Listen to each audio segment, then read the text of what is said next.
Cette visite de la ministre de l'Énergie à la centrale électrique de Gorubanda à Niamey, qui s'inscrit dans le cadre de la réalisation du projet Dorsal Nord-WAP, fait suite à celle effectuée à Dosso.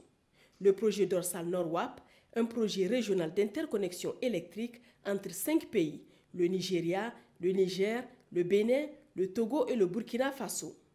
Dosso et Niamey font partie des 5 postes d'interconnexion régionale. Ici, 90% du matériel est déjà disponible.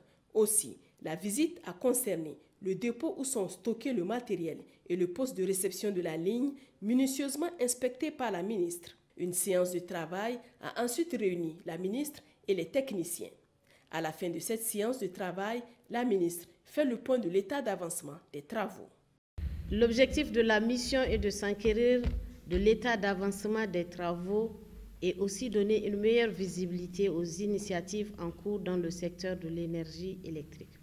Le projet WAP Dorsal Nord est un projet régional qui va interconnecter 5 pays de la zone ouest africaine par une ligne électrique double terne 330 kV sur une longueur totale de 875 km, dont 420 km sur le territoire nigérien.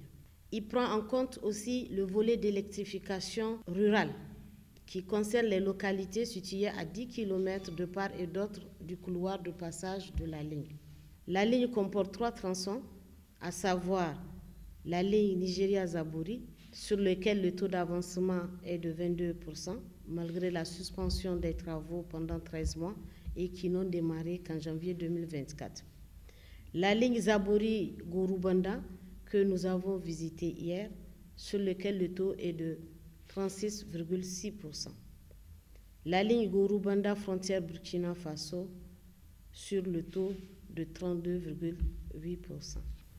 Le projet prend en compte le transfert de compétences à travers l'implication des nationaux dans sa mise en œuvre. 3 entreprises sont chargées d'exécuter ce projet, dont 2 entreprises indiennes et chinoises. La réception des lignes est prévue en décembre 2025 et les postes en janvier 2026.